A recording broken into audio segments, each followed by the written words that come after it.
So welcome to Micky Gray, Michael. Sam? Thank you very much for coming. I go Man United the week after and I'm sat there and I'm sliding down my chair at times. Will the model at Sunderland work to get them promoted? Do I think it'll work?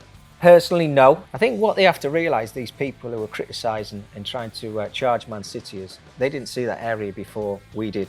What happened with Wayne Rooney in a Manchester restaurant in 2006? What are your memories of beating Manchester United 2-1? And do you remember Ronaldo in that game? He remembers me, hopefully, Natalie. Thank you so much for joining us. We are back for another episode of No Tippy Tappy Football.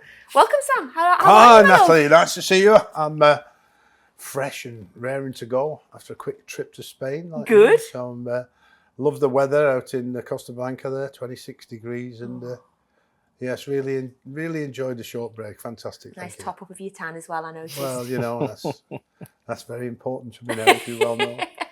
I'm not a spray tan man, but I like the sun, you know. Yeah. Did any of your players ever have a spray tan? Not that I know of. I know a lot of them started later on lasering their hair off all the body. Yeah. You know what I mean? So rather, pretty painful that, isn't it? I mean, It is a bit. I've had it. I tried lasering my ears once and my nose, and I couldn't stand it after one cut. I'll just trim them with my razor, like you mean. So, yes, laser. I know it might be look tough and all that, but that laser in your ears and up your nose, too painful for me. We just never know where we're going I mean, go. hair was the worst thing for me. Oh, right. Because they went out with the hair and came back in exactly the same hair, exactly the same style, exactly the same way. God knows whatever they put on it. But it never moved. They'd run around for 90 minutes and their hair were the same when they came in. Lots of products. And they used to get manicured before the game, didn't they? They'd come and, you know, and I used to look at them and go, oh, God, if you only had a manager in my time and you looked like that, you probably wouldn't play. Honest to God. But yeah, full marks to them. They liked to, especially if they knew the cameras were on them. Well, Sam's well tan manicured. is all natural. Yes. Yeah. Right, Sam, who is our guest today? Well, long time. We go back a long time. We were talking about it a bit before, but I was fortunate enough to be rescued by Peter Reid after I got sacked at Blackpool.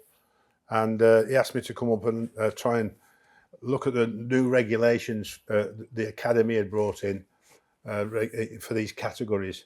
And really obviously wanted category 1 for Sunderland, which meant a huge amount of investment and planning.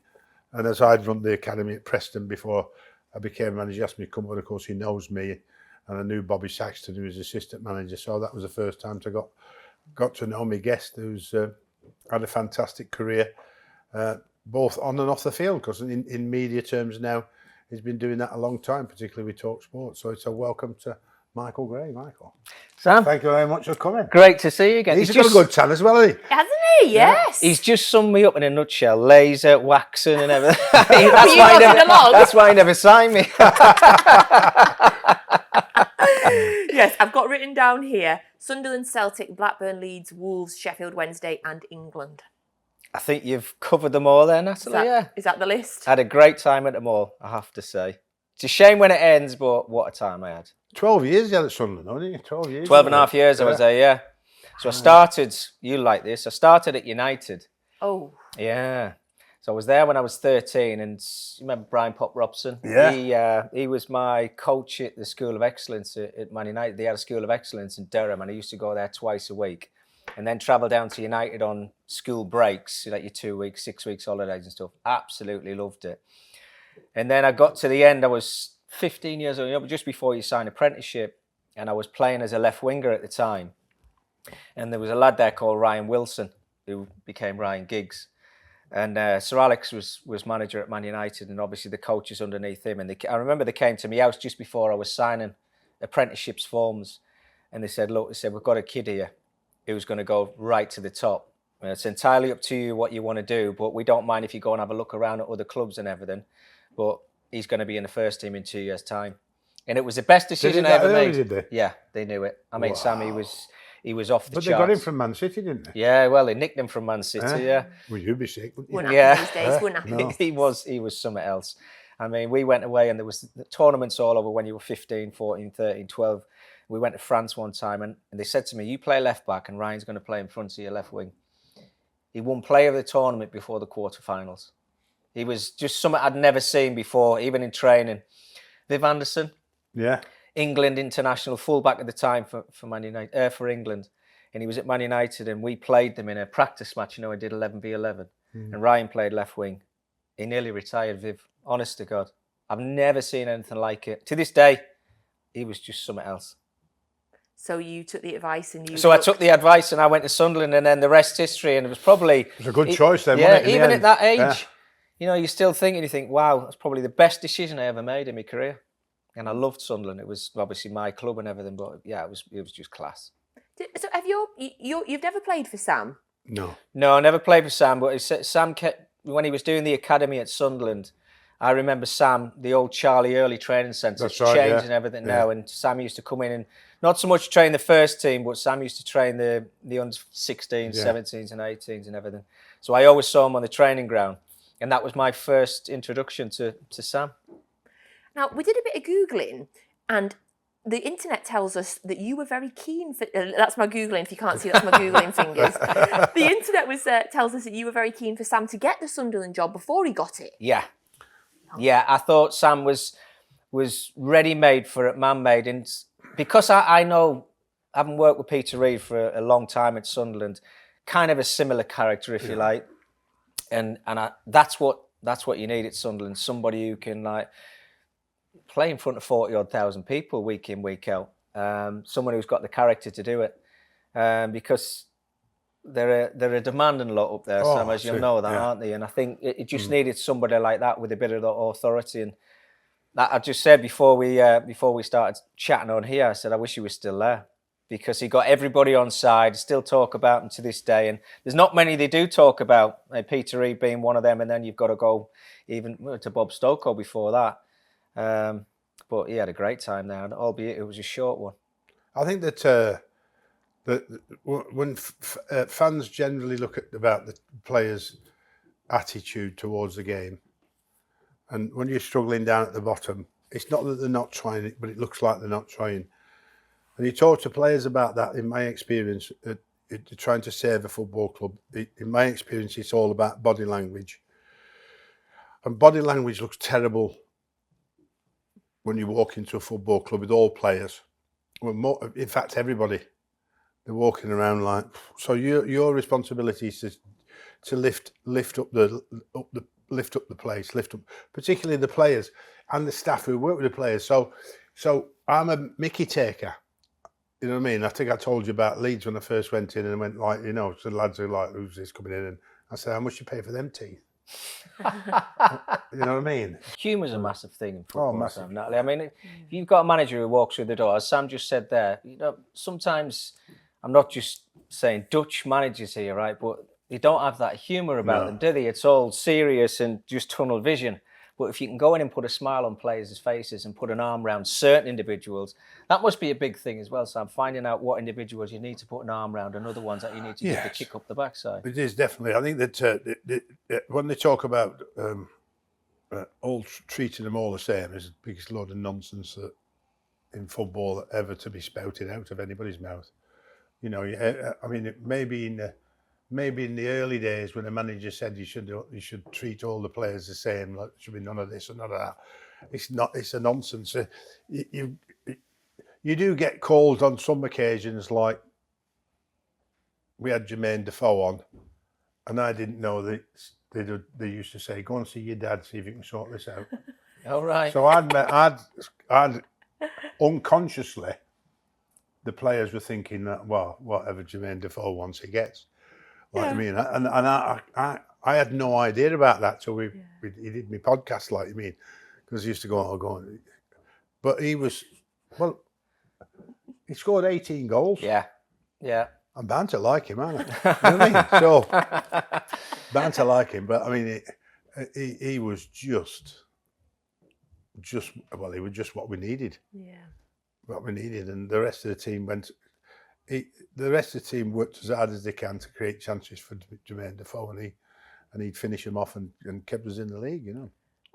an incredible fan base they've got there. Link that you've both got with Sunderland as well. I would have stayed, but for England, obviously I got the England job. Why would I? I mean, and that came right out of the blue from nowhere. So, but so from that point of view, I had to leave, but I was sad because I felt losing one of the last 11, we had the basis of building something, and I had a good relationship, contrary to what other managers have told me about their relationship with Ellis Short.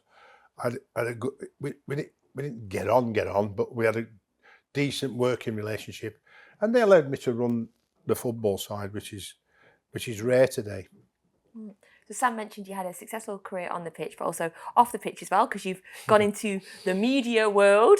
So you are the Manchester correspondent for TalkSport. That must keep you busy. Well, what is it? Is it just the Manchester clubs, or do you cover more in this region? Basically, the region, Natalie. I mean, it's Manchester correspondent, so I'm quite fortunate. In fact, I'm very lucky because I get to watch City's home games, which is great one week, and then I have to watch United the week after, which over the last 3 or 4 years hasn't been much fun. No wonder she's smiling. Look at her. He would be a great guest, Sam. But honestly, no, I mean, I know how fortunate I am. I mean, there's different avenues you can go down when you retire. Look, I started doing my coaching badges when I was at Blackburn. I enjoyed it for a little while, but I just thought, right, day in, day out. Some people love it, some people don't. And I thought, no, it's not really for me. So I also liked a little bit of time on my own. I like enjoying myself and everything. I thought, well, I'm not going to be able to do that if I'm a coach. So I went down the media side of things and just sat and started doing commentaries, cold commentaries, etc. And I loved it. And now I've kind of like broadened the horizons a little bit, not through me, through people asking me to go to press conferences, Pep's press conferences, and sit there and ask them, well, you get one question, don't you? And I love it. I love that side of it, trying to find the inside. What's your best question you asked, Pep? Oh, good question. God. Sorry about that. I don't Think know. about it. I have to throw that one in. I like that, Sam, yeah. Well, I think you've got to pick the mood before you go in the room. Yeah. Whether they've won that weekend prior or they've won a Champions League game. So in City's case, they probably have won, as they seem to do that every single week. Not my question, but I was in there one time, and this was only this season, and maybe just at the end of last season, somebody asked, do you think people like your Manchester City team? And he actually swore in his answer. He was like, and he said it under his breath. And what he meant by that was, does he think everybody else likes to see Man City winning every single week, was kind of the way he wanted to put it, but it didn't come across that way. And Pep was great, to be honest with you. Bit of a smile, took his breath back a little bit, but then answered it.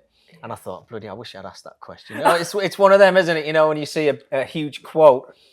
And it's a brave question to ask. Yeah. Isn't it? Oh, absolutely. And I think that's why, these people, these press guys and everything, they go in there every single week. And some of them, I go Man United the week after, and I'm sat there and I'm sliding down my chair at times when Eric Ten Hag's in charge. But they've got themselves in that position, Man United, at the minute, where no one cares what they ask. But to be fair to him, he sits and he answers the questions, whether you think it's the right answer or not. He sits there and he answers them. But I enjoy that side of it, but it's been at the games. Watching the matches, being at City, being at United, Preston, where it might be Blackburn or wherever in this area. I love it. I love doing the games. You must have been pretty nervous when you got that position and said, when you sat in your first press conference and you're going to, and all the other press lads know you're an ex-player and all that crap, and they're going to take the mickey out if you drop in whoa, what sort of question was that? Exactly. You know what I mean? You get all that, don't you? Yeah. Even with the press lads, without a doubt. So you and then looking at him as an ex-professional, you know what I mean? It's an hard transition until you get used to it. That was the hard side of it. But then also the people I was obviously working for, TalkSport, when I do the press conference, they said, look, you're in a good position where most places that you do go and ask a manager a question, they'll actually know who you are. So they might let the guard down a little bit. So I kind of use that to my advantage at times. If I'm interviewing players, not that they know who I am. I was 15 years retired now from playing football, but some players I'll still interview. And they kind of know who you are, so it makes them feel a little bit more comfortable in front of you as well. I do reporting for TalkSport as well, and I just love it. I just love it. It's good, isn't it? I just love, like you say, just going to the games. Yeah. Going to different games is just a pleasure. In terms of your job, then, I wanted to say, I'm biased, Sam. I wanted to say United must be keeping you busier than City over the years, but obviously City have some big news at the minute. But what's it been like covering United over these last few years? Not much fun, I have to say, but from my side, and I have to talk now with the media head on, everybody wants a story. Nobody wants to talk about somebody being fantastic every week. As soon as somebody does something wrong, that's news. So going into press conferences and having to talk about it, I'll get a random phone call from TalkSport and they'll say, right, what happened to Manchester United yesterday? You can go back to, and I don't want to throw the names out there, but the troubles Marcus Rashford had last season. Anthony, the problems he had in Brazil. Yeah. Ronaldo leaving Manchester United. Massive stories that everybody wants to talk about. So you've got to be across it and you've got to try and remember how it started, how it's began, and what Ronaldo wanted to leave Manchester United for. So there's always something to talk about, and I'm sure you've had it yourself, Sam, through your career, at the clubs you've been at and everything like that. But everybody wants a story. They're not interested in everybody being fantastic every week. It doesn't sell newspapers and it doesn't sell TV ratings or whatever you want to put it as. I mean, it's an experience in itself. You have to be very, very capable of handling it if you're a Premier League manager. Yeah. Here's a question for you, Sam. Especially in the difficult times. Yeah. Because the questions are clever to try and get it out of you, you know what I mean? Do you get, this is what I wasn't know, you might want to know this as well, Yeah. Before before managers go into press conferences and before they do a post-match, pre-match interview and everything, do you know what's coming at times, or is it just... I try and get the head of media to read the room. So Right. you never worded up about somebody, Not someone's worded going to up like you mean. And then what I've done is I've gone to the analytics lads and asked them to show me major incidents. Yeah. Oh, nice. So you know. So when it's come, and mostly what controversial decision the referee made, Right. because that became quite often the first question. Yeah. To Yeah. try and get a reaction out of you. Yeah. Especially if you've lost. Yeah, for sure. So I used to do all of that. The only thing is you've got to address the players, right, and then you've got to try and do that and get out in 20 minutes. Because if you don't get out in 20 minutes, the club gets fined. Is it long enough? No. No. I mean, there are occasions where I've completely ignored it. Yeah. And said, I've just gone. It's more the press is. Yeah, forget it. Is nothing to me. Yeah. It's more important I stay here and dig out the straight in front of you right away scenario about obviously a loss that I didn't expect or was a pretty devastating one for us as a team, like you mean. So that would be more important than go and see what the press wanted and all that. Now, loads have been going on in football this last week, but before we go on to sort of the big Premier League topics, loads of people tweeted and messaged us straight away, Sam, wanting to know your thoughts on the goal that Bolton conceded at the weekend. If you haven't seen it, go and see it, and you, as listeners of this podcast, you will know why we want to know what Sam thinks. Well, after over our last few seasons, I mean, they've got in the playoffs twice. They've won I don't know what the trophy's called now. No, it's not Papa John anymore.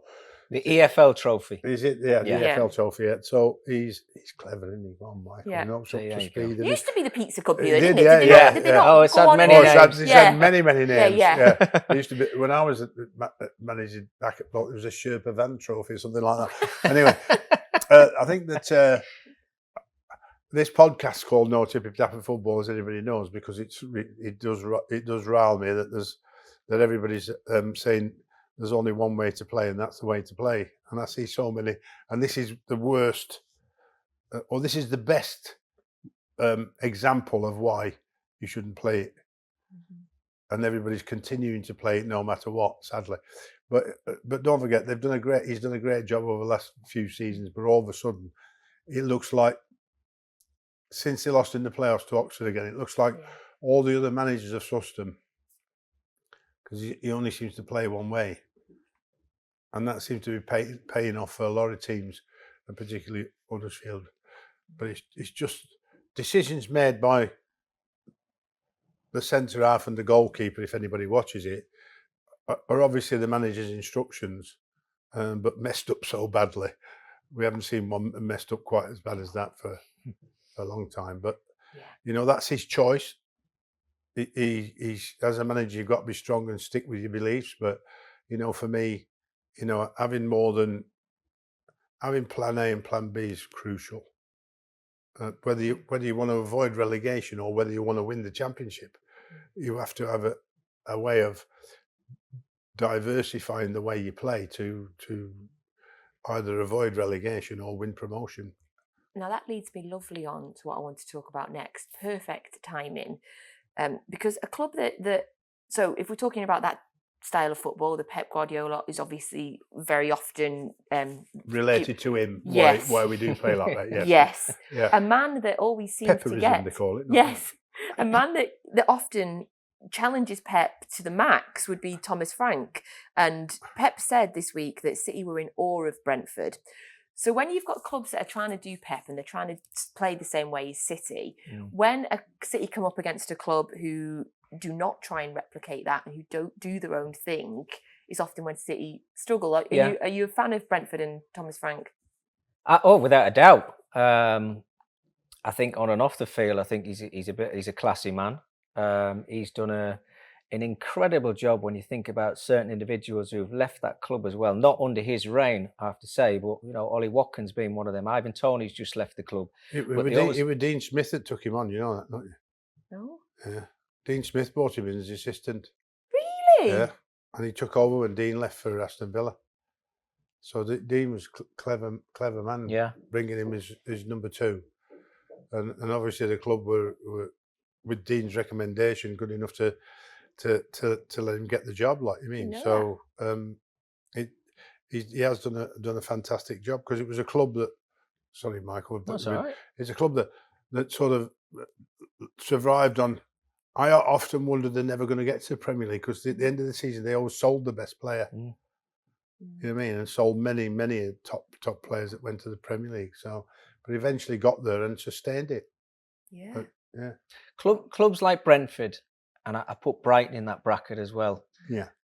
They're more a recruitment club, and it's how you can keep recruiting every single time and bring in somebody who was good as the one that's just left the club, and having these people outside of the club that we probably don't even hear of who can find a little gem somewhere. Brighton do it better than anybody. At the moment, Brighton do it better than anybody. Brentford go out and find little gems.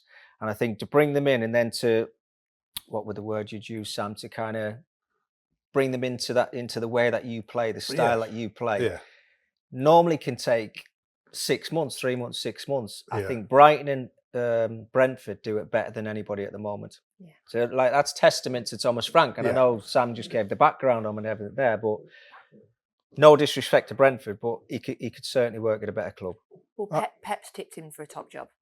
Well, I mean, I think the trouble is he's not tippy tappy, is he?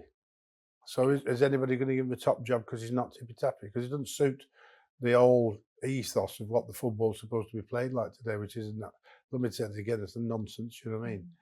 I mean, he creates a style of play that where he could win any game, anytime, anywhere, and even more so now. You know why?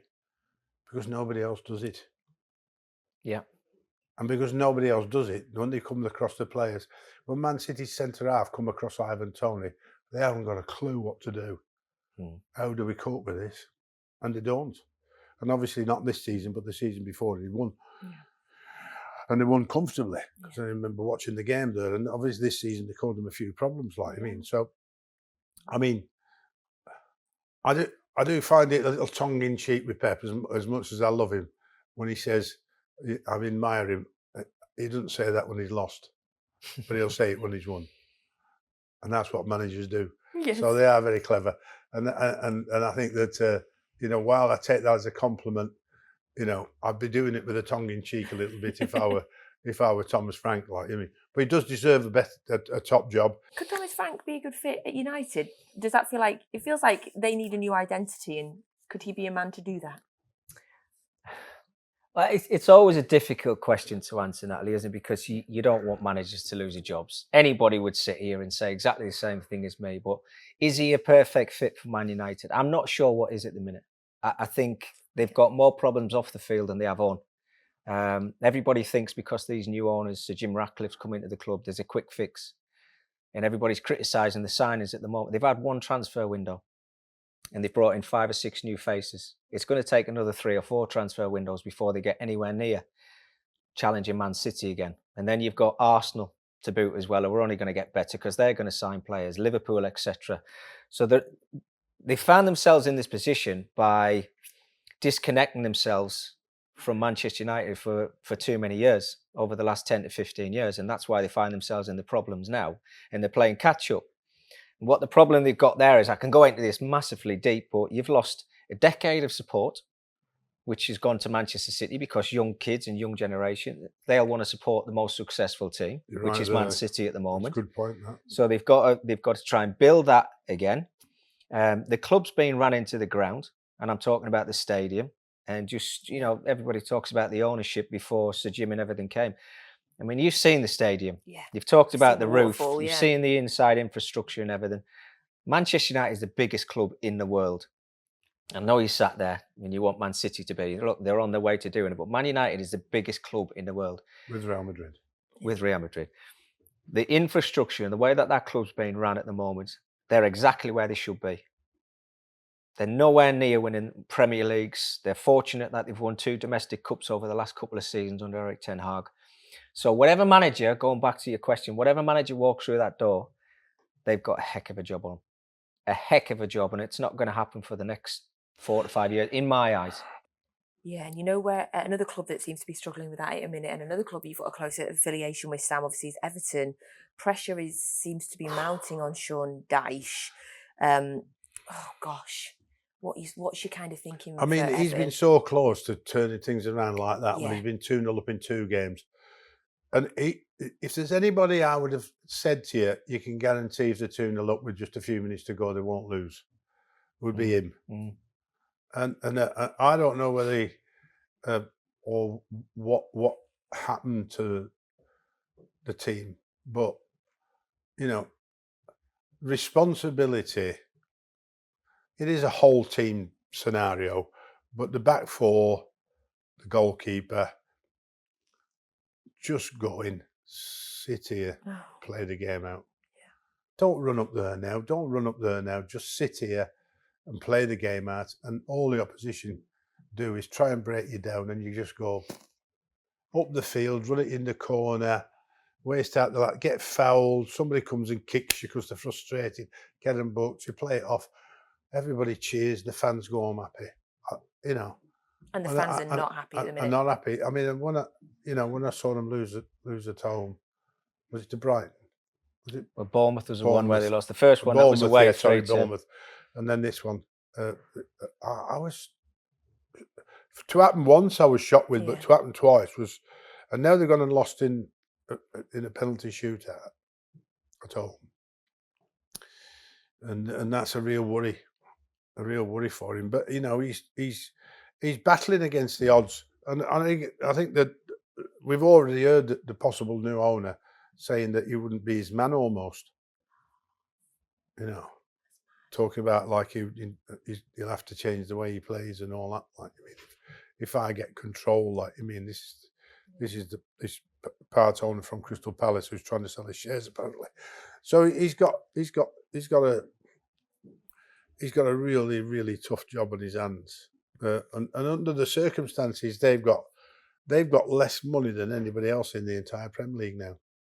After spending so much. So when they were up there in the top, they were probably when I was there, they were well in the top 6, probably top 4 of spenders.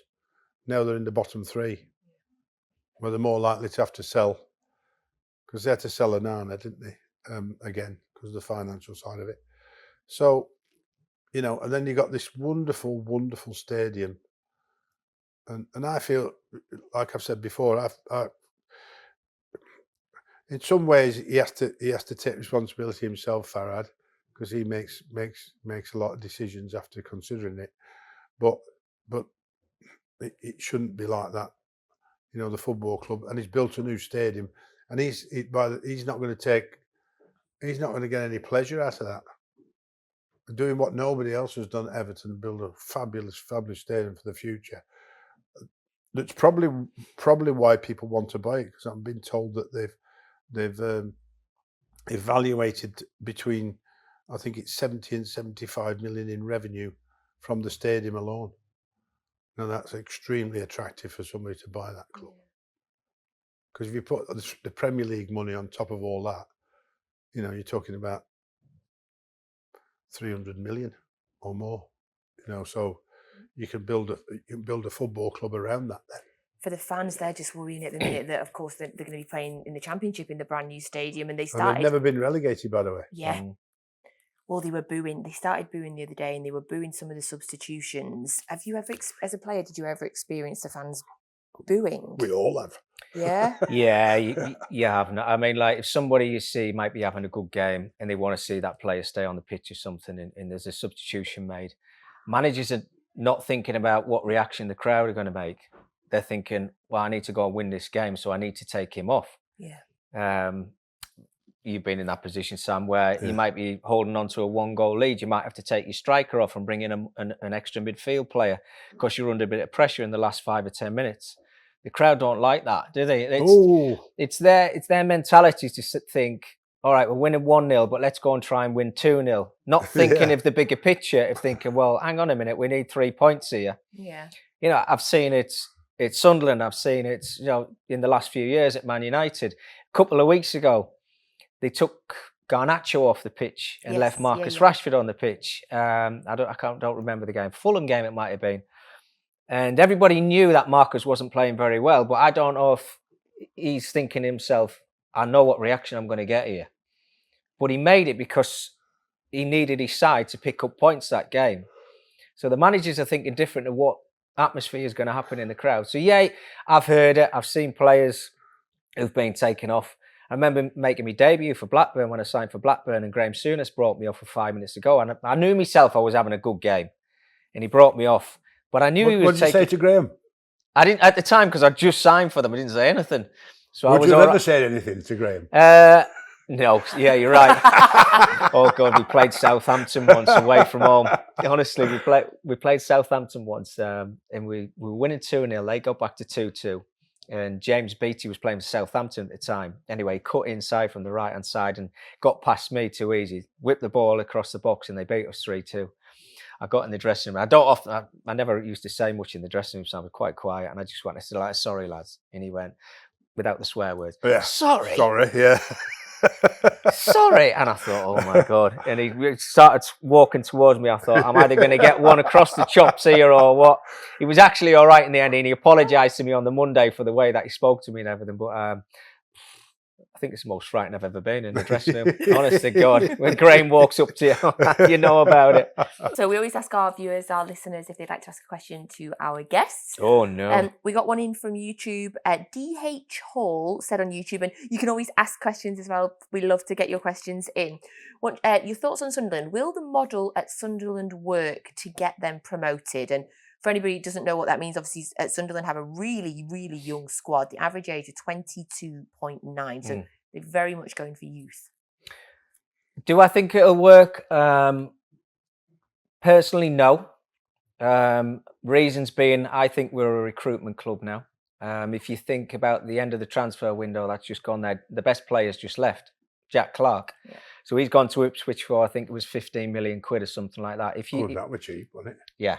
And that's the problem is, Sam. I think, you know, you look at the most talented players, Ross Stewart being one a couple of years ago, did really well for Sunderland, came from Ayr United. He signed for Sunderland. Then he went to Southampton. I think he's only played about 2 or 3 games for them. But if you keep selling your best players and then you're hoping that the club are going to get promoted, you've got absolutely no chance. Yeah. I love what the club's doing. The recruitment's great. Well, I remember 2 or 3 years ago hearing something from the club saying, look, don't fall in love with the players because they're not going to be here long enough. Meaning that the best players are going to leave, i.e. Jack Clark, Ross Stewart. Keep paying the money for season tickets and well, that's the problem. The team, like, when they're paying good money. Yeah, exactly. And they're going out and they're buying these young players, 16, 17-year-olds, 18-year-olds from France, Lille, PSG. I think there's a couple of young players come from there as well. They're going that far, are they? Yeah, it's not to say that they're not good players, but they're not tried and tested in a league like the Championship. Yeah. And then to turn around at the beginning of the season and say, right, what's your aims this season? Promotion. They've got off to a brilliant start. I know they lost against Wayne's Plymouth team, but other than that, they've been great, and they're good to watch. But I think the long haul and the stretch of a full season in the Championship, they'll get found out at certain 46 times. games is a long time, isn't it? Is it just, yeah. And you know what it's like, 46. but it's in a pretty healthy place, the club, to be fair. If they can get anywhere near the playoffs and give themselves half a chance of getting promoted, then great. But then what do you do? They're doing well then, considering that they're so young, that squad. Yeah. I think they're doing fantastic now. Like, I mean, whether they can, Yeah. whether they'll be able to keep it up or not, be another matter. Like, I mean, but I've heard this so many times before. Like, I mean, we want the average age to be under 25, and I've gone, not for me then. It's crying out for experience. I mean, they've signed Chris Metham, right, who's got a bit of experience from Bournemouth, etc. But they even said it last season. Bring in that spine of experience of somebody and know-how when a game's not going your way, and they can turn to an older head and say, right, how do we see this game out? Because older heads have been there, they've seen it, they've done it before, whereas the younger players just go out and they have this mindset of, right, well, I'm going to keep doing what I've done. Yeah. And it doesn't work at times. Like every single week, it's not going to happen for you, especially away from home. I mean, West Bromwich Albion on a Tuesday or a Wednesday night. How are them young players going to remember, like, all right, how do I see this game out? Winning 1-0. You know this better than anybody, Sam. I mean, I'm not telling anybody to suck eggs, but, you know, you need that bit of experience. I think bringing the young players through is brilliant. I love to see new talent. It's fantastic, but you also need that bit of experience alongside them. You have to weigh off the balance. Yeah. And what's most important for the Sunderland fans is to try and get promoted back to the Premier League. And without experience, if Sunderland do it like this now again, they'll be the first team ever to do it. So they're going to break the record books by having the youngest squad, average squad at 22 to get back in the Premier League, which is it's a long goal, that one. It's a big shot in it. You know what I mean? It can happen. Anything can happen. I mean, you know, Leicester won by 10 clear points not so long ago. I mean, then nobody ever thought that would happen, but it did. So anything can happen in football. The model is this. The model is this, or should be this. There's a mixture of young and experienced players in every football club that's successful to get promoted. Even when Sir Alex talks about the class of '92, there was experience in there. The trial for Manchester City's charges started this week. It's very, very secret. We don't know too much about it. The Premier League are keeping it very, very secret indeed. But it did start this week. Lots and lots of people are talking about it. So obviously it feels like we should talk about it. But again, when I start talking about it, I think it's also really important to say that none of us are legal experts. Yeah. And it has been kept extremely secret and we don't really know what's going on. But it has started this week. How have you been keeping an eye on it? Have you been up to date on it? What I guess I'll leave my bias here for a minute and I'll go over to you, Micky, and just sort of say what's your thoughts. Well, I think you've got to start by saying innocent until proven guilty. I think you've got to. And they're talking about these 115 counts, but I think what they've done, they've narrowed it down to 3 major counts. And City is so adamant as a club that they've done nothing wrong.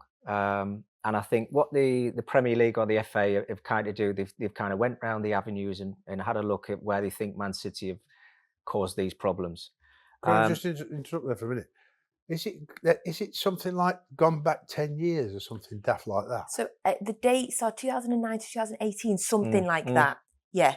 So they've gone back that far? Yeah. Or it might be 2010 to 2000. It's something like that. Yeah, but what they've done, so it's renaming hotel. Well, renaming the stadium, I think, was one of the big things, wasn't it? The valuation, building the hotels around near the stadium. What they've done for that area.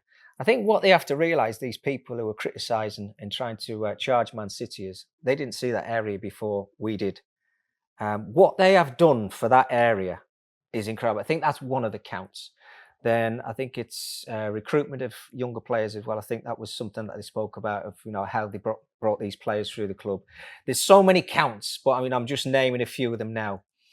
They're adamant, Man City, which is why they brought in the top lawyers to sort this problem out.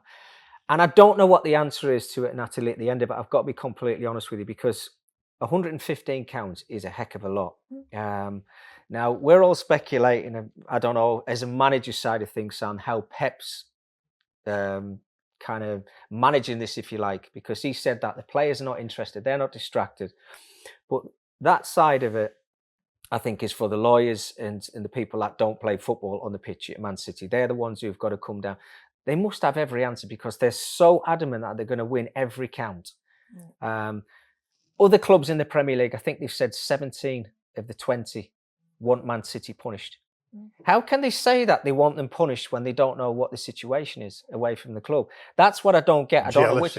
Well, it is. This Sam. is pure jealousy. It does. It boils down to that. You've got to bear in mind you got to bear in mind. Well, you don't see many owners at the exec these days, like you mean, but they've seen chief executives, you know, and there's this arrogance. They're not interested in. They're not interested in the good of football. They're interested in the good of their football club only. Yeah. Which could be to the detriment of football, like you mean. So, and just on another one, how on earth can somebody at the Premier League value Manchester City Stadium? What right have they got, and who do they use? Do they get somebody to come and count the bricks and get an estate agent to do it? It's a nonsense. So in the reverse of that, can I just say, you buy a football club with let's say Bolton Wanderers nearly went under within one day, and you could have bought Bolton Wanderers for about, I don't know, whatever, 2 or 3, 4, 5 million. You take the debt over, which was probably 20 million. The stadium cost 55 million quid. 12 years ago, 14 years ago. To build that stadium now would be more like 250, 300 million. So you can buy a football club at 5 or 6 million, 7, 8 million. It's got a debt of 20 million. You've got an asset that costs 54 million that if you knocked it down, you get, today, you probably get 80 to 100 million for, because just the value of the land. So I don't understand this valuation. Who do they get to sit on the board? Because it's a Premier League. It's a Premier League. There's three independent people, but the Premier League have not announced who these people are. That's not right. It should be outside of the Premier League. It's very completely secret. I think everybody would feel more comfortable if it Premier was League, very open. Which is why it's taken so long. The Premier League and Man City, if that's the case, Man City should be able to pick somebody. Yeah.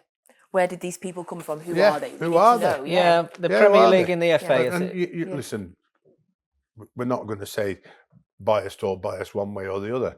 That shouldn't be the case, like you mean. But you're always suspicious. Put it that way. Yeah. You know, like how is it going to lie? Like you mean that these have been picked by the Premier League. The Premier League shouldn't be picking them. Somebody should be picking them, but not the Premier League. The football side of things with the FA and the Premier League, if Man City go out and they break this FFP rule or PSR, whichever one you want to use, that's where they should be charged, like Everton have been in the past. I think there's other clubs have been charged in the past where they've been points deducted. The stuff that happens outside of the football side of things, Man City have got the best people around. They're investors, they're clever people, which is why they're very wealthy people. They make money for the areas. And we talked about it already, Man City, that area is absolutely incredible now. If they're making money from that side of things, then so what? Congratulations to them. The FA and the Premier League should be judging on what happens from grassroots, academies, first team. If they overspend and they spend too much money before that FFP comes in after 3 years, is it 112 million or something like that, isn't it? Like that. If they go over the top of the budget there, then they should be charged. That's a loss as well, by the way. Yeah. You allowed 112 or something like that loss over 3 years, which again goes back to the point that nobody's making a profit. Exactly. That's what I mean. And this rule, whether you love it or not, this FFP, PSR, I don't think it should be in place. I'm just one. I think Sam's on the same page. Yeah, without a doubt.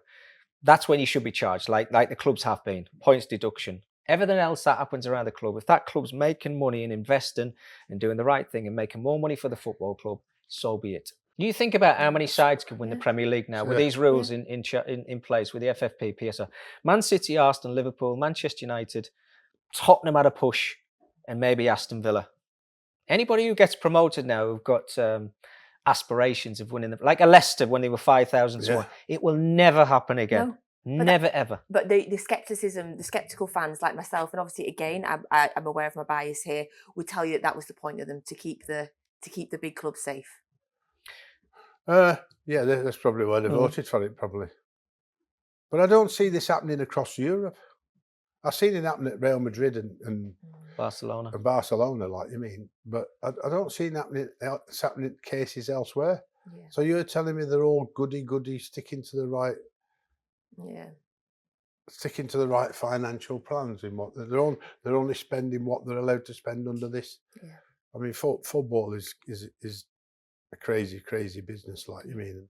A couple of quick fire questions on this 115. I want your kind of gut kind of reaction on this case. And I just want to say as well, I had a message on Twitter from somebody that said that I'm a journalist and I should be impartial. This is a podcast. I do not need to be impartial on this podcast. Are you a journalist? I am not. I wouldn't even call myself a journalist, Sam. No, and this is our podcast, so we can say whatever we want on this. When I'm working for TalkSport, when I'm reporting for TalkSport, I'm impartial. When I'm working for the BBC, I am impartial. But this is just our podcast. We can say whatever we want on it. Absolutely. But here is a couple of I want both your kind of thoughts on this. Okay, so Kieran McKenna, who's a football finance expert, who I really respect his work, he and lots of other specialists are suggesting that if City are found guilty of any of the counts, then the minimum punishment is going to be a big points deduction. So again, we don't know which counts it is, but if City are found guilty on a lot of accounts, how many points do you want to see City get deducted? I don't know. If Michael knows more than me, it boils down to 3 counts more than anything else. What staggers me is how far they've gone back. Yeah. I mean, I don't think the taxman's allowed to go back that far, is he? No, he's not. You know, it's only 7 years, I think it is. Like, I mean, I think, mind you, I might be wrong because I'm not a tax expert like me. But going back that far in old cases, and then that were then, this is now. Yeah. You know what I mean? So if it happened 10 years ago, they should have been brought to task 10 years ago, not now. Mm-hmm. So you couldn't get anything to court now, 10 years on, if you wanted it. Yeah. So why are they allowed to go beyond what's even the law in this country? Again, But let's if it's under 3 accounts, then possibly 10 points, maybe 12. If it's really big, maybe 15. I mean, people are talking about relegation, but when it first came out, 115 charges. My God. Yeah. Wow, that has to be like relegation. Yeah. But as you read a bit more, and I'm only read a bit more, like you mean. But if it is just boiling down to those 3, then it's a point deductions they can live with, then fine, then let's get on with it. But then everybody will say it won't be enough. Yeah. And everybody will say they should be relegated, then because we won't really understand it because they won't release exactly what's happened behind the scenes. Yeah. And if there's no other appeal after that and Man City have to take it on the chin, then we get on with it. If there's another appeal avenue, then Man City will exploit it if they're unhappy with the outcome. I'd love to see in the Championship, I'm not going to lie. Well, fun. Weren't they talking the other day, Natalie, about look, this is staggered. Staggered points deduction. So if it was 30 points over 3 years, 5 years, or whatever it might be, right? And that's because they've done 10 years going back. Yeah. And then it makes it very, very difficult to win the league for the next 5 or 6 years. Yeah. That's basically what they're trying to do, is they're saying, it depends how many points they start with. Less. Yeah. If they're losing 5 points every season and we typically win the league by 1, 2, 3 points. Yeah, I mean, you'll still win the league. Where do you stop with this? No, exactly, Sam. I mean, where do you stop with this? Do you ban them from Europe for a couple of seasons? Can't they? Well, exactly, and that's the problem you've got. UEFA tried, and which is why when the Champions League is blown out of the systems at the stadium and everything, they're still doing it, and they've got their reasons for that, understandable. But the Premier League side of things, if they stagger it for the next 3 to 5 years, which keeps Man City in the Premier League. Who's to say that they're not going to still go and win the Premier League? If you're going back 10 years where the problems have started with the 115 counts, I mean, how much money have they made in that 10 years from what they've invested in? Do you charge them that amount of money back because of investment and everything, and obviously inflation, etc.? I don't know the outcome. I'm not clever enough to even go down that avenue, which is why I say they're still innocent in my eyes. They've not done anything wrong. You know, we're going to find out. Maybe in November we're going to find out what the outcome is, but I don't think anybody doesn't want to see Man City still in the Premier League. Oh, I think everybody wants to. Not everybody. A large percentage of fans want to see City. Apart from the other 19 teams in the Premier League. Yeah. Because they're the ones who are... They don't want to win in the Premier League. They Yeah. want somebody else for a change. And that happened to Liverpool and it happened to Man United. And so the ones who sustain it are the ones in the end that people want somebody else to win it outside of the Man City fans. And even some of the journos go that way, like you mean, which is obviously...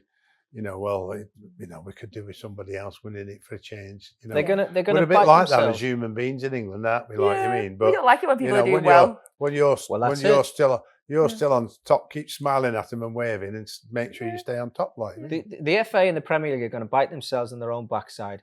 Correct. Because you've got one of, if not the best manager in the world in the world at the moment, and he will. He's in his last year of his contract, as you know. He will walk away. There's only Ancelotti can match him. Well, absolutely, yeah. So you don't think Pep would manage in the Championship? No. I don't think he would, Natalie, no. And I think No. he's in the last year of his contract at the moment. I think, depending on the outcome of what happens, might mean Pep leaving Man City. And I'm not a Man City fan, but what he's brought to the Premier League, I don't think we'll see the likes of it before. He stayed here longer than Barcelona, hasn't he? Yeah. And Bayern Munich. 8 years. Yeah. If City... As coach, manager, like me. Yeah. Let's say City get a massive points deduction that means they cannot win the Premier League next year, or City get relegated. But for me, City then would still be playing in the Champions League because if City qualify this year.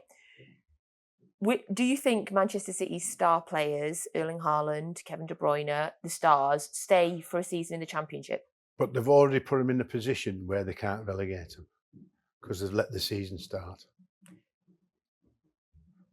Unless, which is not going to happen, Sam, they get less than 30 points and they get relegated. Well, they get relegated, but they can't relegate them on these charges alone. Yes, I accept that. Yes, it would have to be a big points deduction. Which is ridiculous why they didn't do it in the summer.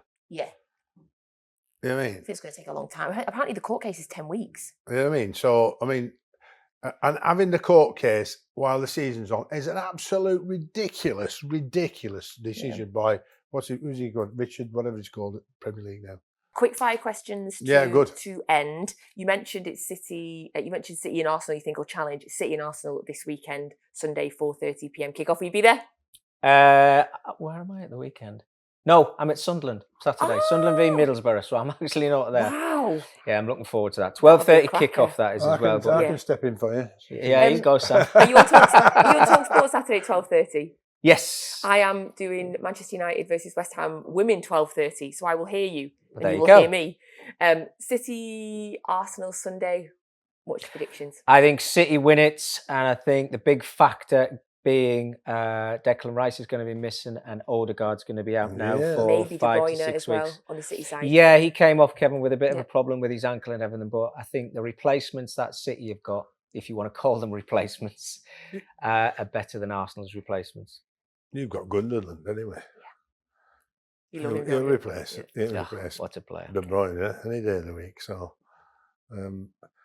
there's a shift in mentality from Mikel Arteta on how good he plays defensively.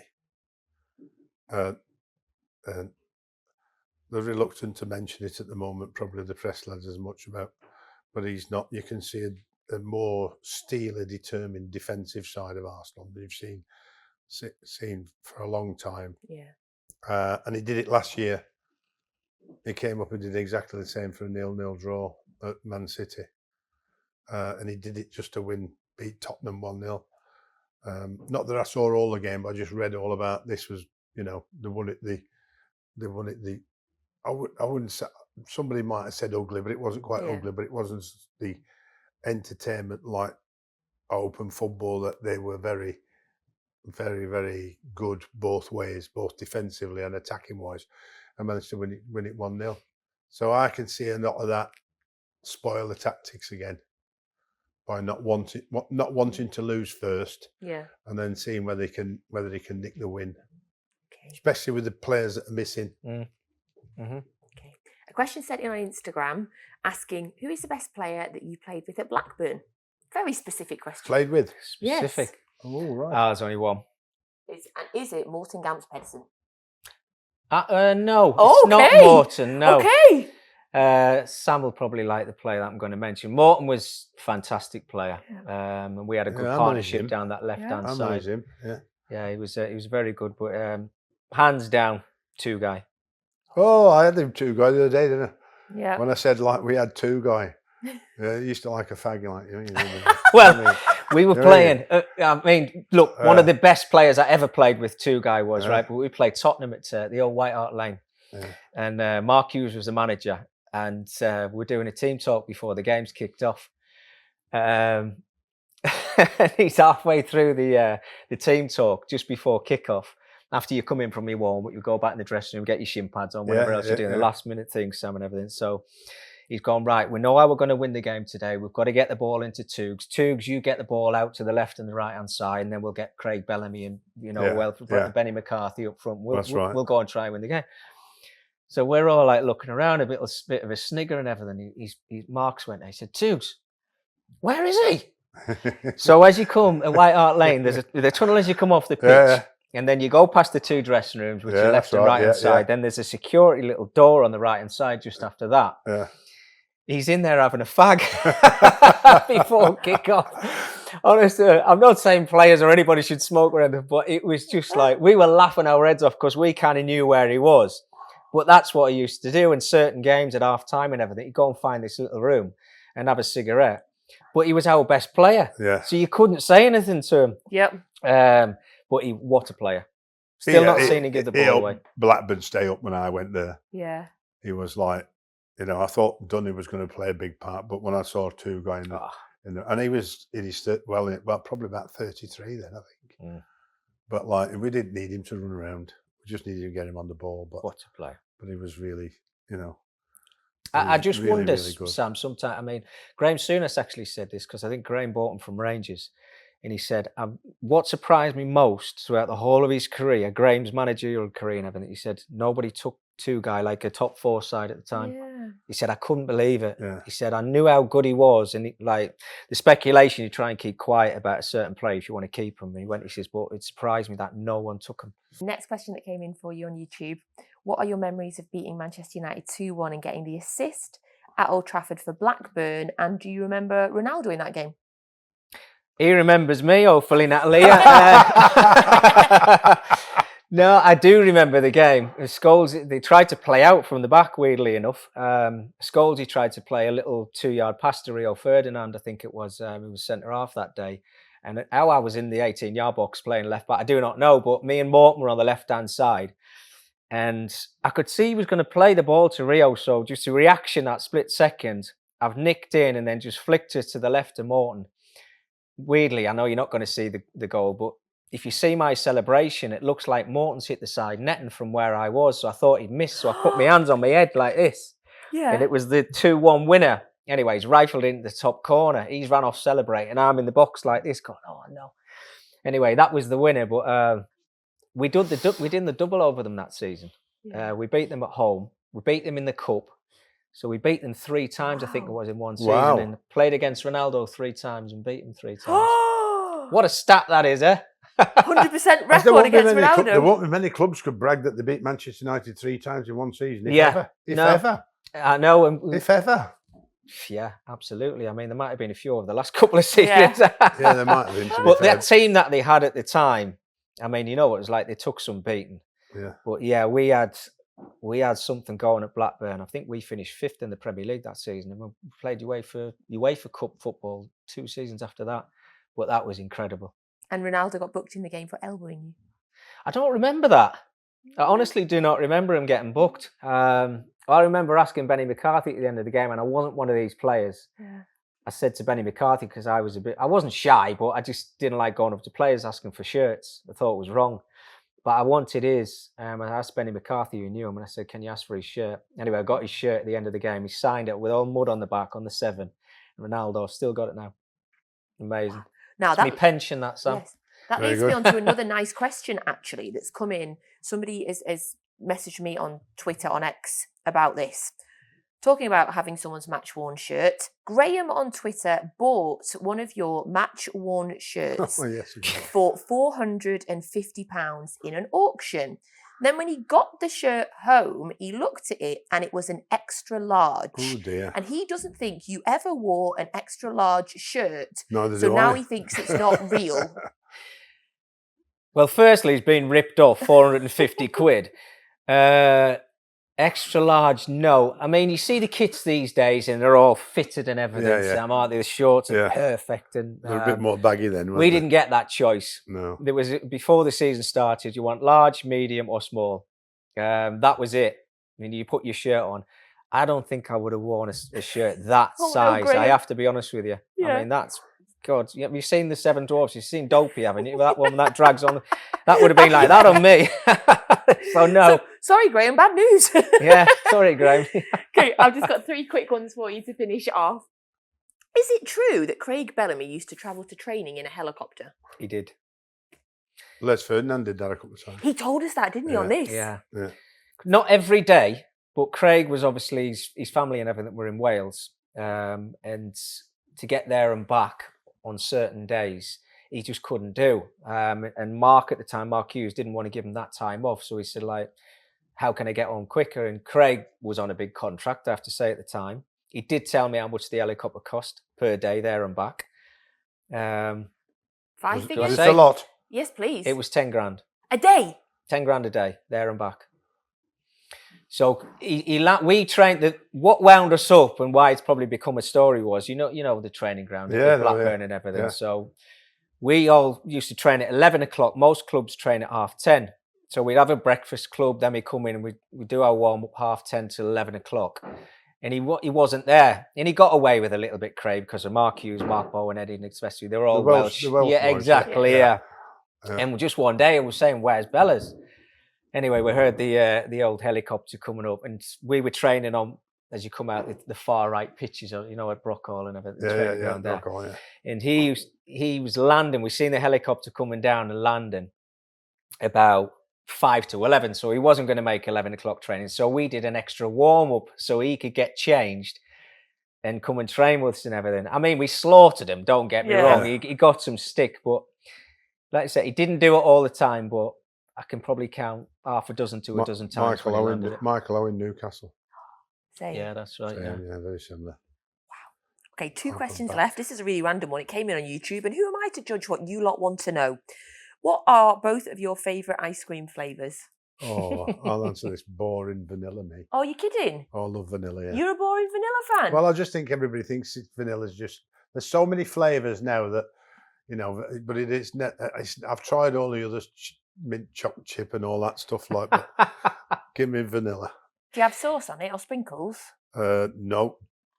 Wow, that is boring. No. Micky? It depends where you go for your vanilla ice cream as well. Oh, gosh, okay. There you go. Yeah, there's a secret recipe in it. Edgeworth do with, we travel out and just drive up there to go and get their vanilla ice cream. Like, You heard it here. My favourite will be rum and raisin. Okay. Yeah, Very bougie. yeah, I like that. But I did go to Spain and Marbella. You know where Sinatra's the Yeah. bars on the corner, Sam. There. Do we not know? I've Do been we there not a know few also times. Sinatra's I've bar? I've got a story about that. No, place we as know. well. We all Oh know my God. Sinatra's bar.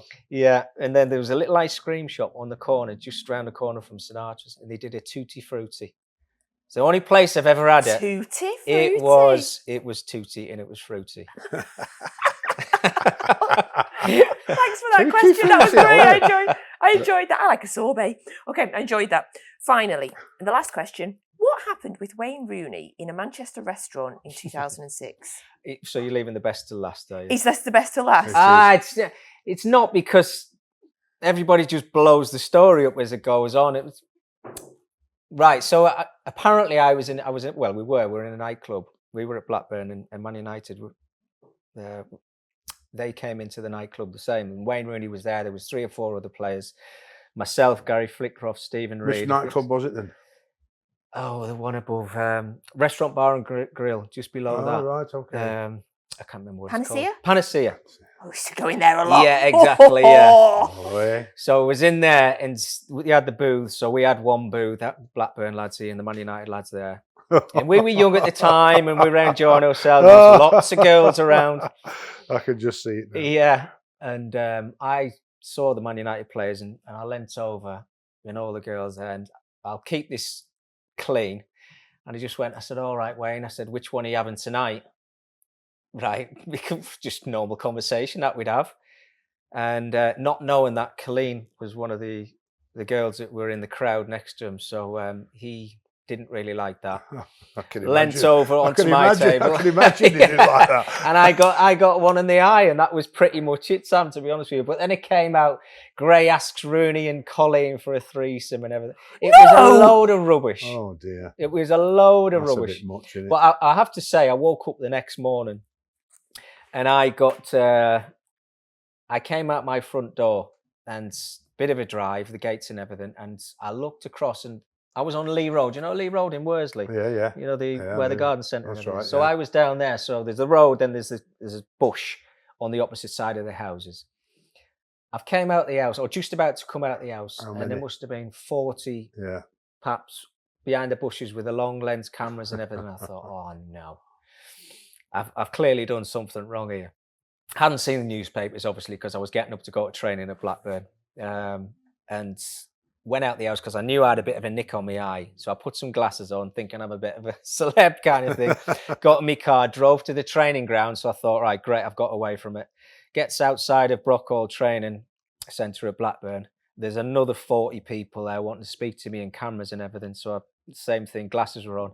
Got into the training ground and Mark Hughes was the manager. And I said, Gaffer, I said, I need to come and see you. I said, I went out Saturday, told him that story. And I think his reaction was, well, you know, this is small Blackburn compared to Man United. He said, great. He said, we'll get a bit of publicity from this. And that was it. That was his reaction to it. Honest to God. Sparky. And that was it. But yeah, the story story blows up over the years that this happened, that happened. It didn't.